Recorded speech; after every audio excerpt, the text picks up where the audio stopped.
For 2 straight years, Florida was the American dream. Over 700,000 moved in, bidding wars broke out, and home prices in Miami, Tampa, and Orlando surged as much as 60%. But today, experts warn Florida is facing the biggest real estate collapse in U.S. history. In 2021 alone, Florida's net migration outpaced Texas, Arizona, and the Carolinas combined. Local officials scrambled to keep up, issuing new building permits and adding lanes to highways that jammed with out-of-state plates. School districts hired teachers by the dozen. This surge wasn't just a blip. Rental vacancies disappeared. Suburban subdivisions in Tampa, Orlando, and Fort Lauderdale filled up months ahead of schedule. Real estate agents fielded calls from buyers in California, New York, and Illinois, some offering cash, others willing to waive inspections and appraisals just to get a foot in the door. In Cape Coral and Palm Coast, population growth exceeded 5% in a single year. The state's overall growth rate was the fastest since the 1950s land rush. Signs of the boom were everywhere. Sold-out new construction, wait lists for condos, lines at open houses that stretched down the block. For 2 years, demand seemed endless. Every new arrival added fuel to the fire, pushing the buyer pool higher and higher. The promise of sun, base, and opportunity drew more people to Florida than at any point in recent memory. But behind the numbers, a speculative mindset began to take hold, one where the only direction for prices and fortunes was up. Home prices in Florida didn't just climb, they rocketed. In Miami, Tampa, and Orlando, the median sale price soared by 45 to 60% in less than 2 years. Bidding wars broke out over every 3-bedroom ranch and high-rise condo. Listings that once lingered for weeks vanished in hours. Agents started skipping open houses altogether, knowing the home would be under contract before the weekend. Cash ruled the market. Investors and out-of-state buyers came armed with wire transfers, beating out anyone relying on a mortgage. In some neighborhoods, more than half of all sales closed without financing, as buyers raced to lock in properties before prices jumped again. Stories from the boom sound almost unreal. In Fort Myers, a family from California arrived in 2022 and paid $650,000 for a 4-bedroom home in a new subdivision. They offered $50,000 over asking and waived the inspection. The builder had a waiting list stretching into the next year. The family believed that they were buying into a future of endless appreciation, a safe haven from California wildfires and high taxes. Their neighbors, too, were recent arrivals, some from Chicago, others from New Jersey, each convinced that Florida's sun and rising values would protect their investment. Speculation became a way of life.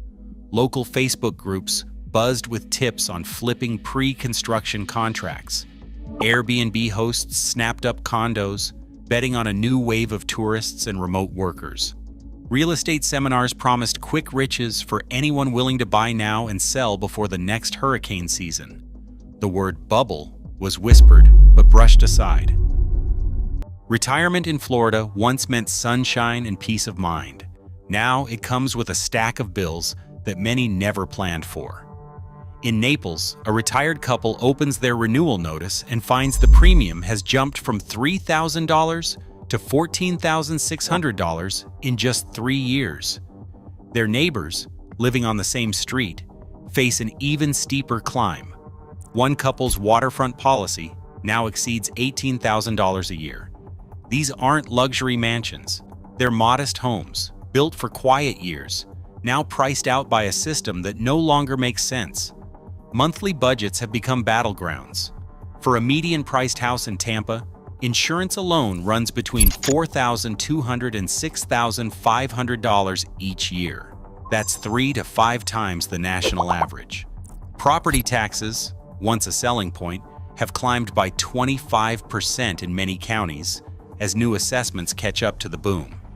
In some neighborhoods, HOA fees have soared by 30% or more, as entire communities scramble to cover their own insurance gaps. And a recovery timeline that some experts now stretch to a decade or more. Every day, the risk of contagion grows, not just for Florida's banks, but for the broader American economy. The collapse is not unfolding evenly across Florida. In coastal hotspots, the damage is plain.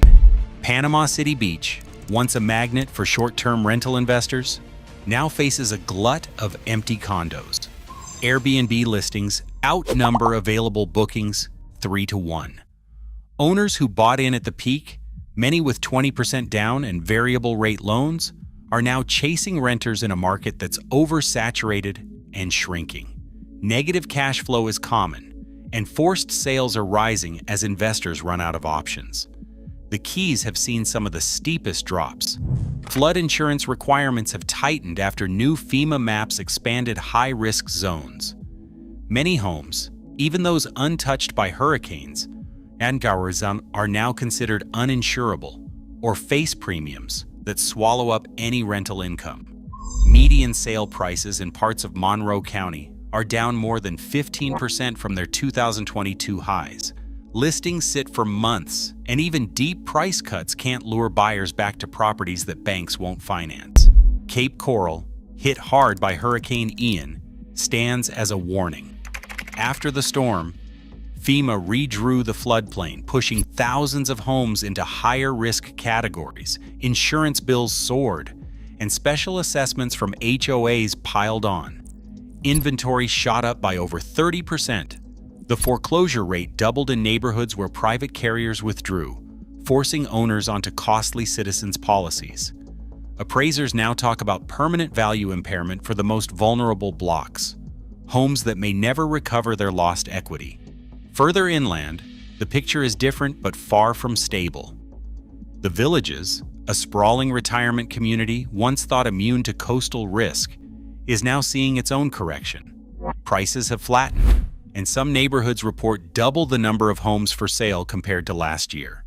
Rising insurance costs and HOA fees are hitting even these planned communities, prompting some retirees to reconsider whether Florida is still the right place for their fixed incomes. Rental data shows the same pattern. In Panama City Beach, average monthly rents have dropped 12% in a year, with vacancy rates climbing. Inland suburbs, once insulated from the worst of the storm-driven chaos, are now facing a slow bleed as investor demand fades and population growth stalls. The pain is sharpest where climate risk and insurance costs intersect, but nowhere is truly untouched. The map of Florida's real estate collapse is a patchwork: coastal, inland, north, and south, each with its own version of distress, but all pointing to a market where the old rules no longer apply. In just 2 years, Florida's net migration flipped from a record inflow of 700,000 new residents to a net loss of 275,000 people in early 2024. This reversal, combined with an 85% surge in housing inventory and insurance premiums that have risen 400 to 500%, has exposed the fragility of Florida's real estate boom. Documented failures in the insurance market, escalating costs, and climate-driven disasters like Hurricane Ian's $113 billion in damages have led experts to warn of further declines, another 20 to 30%, over the next decade. Yet, the full impact on regional banks, state finances, and future migration remains unclear. What is certain is that the collapse was driven by measurable risks: unchecked population growth, speculative investment, and mounting climate threats. As policymakers scramble for solutions, the evidence shows Florida's reckoning is reshaping the national conversation about where Americans live, invest, and retire.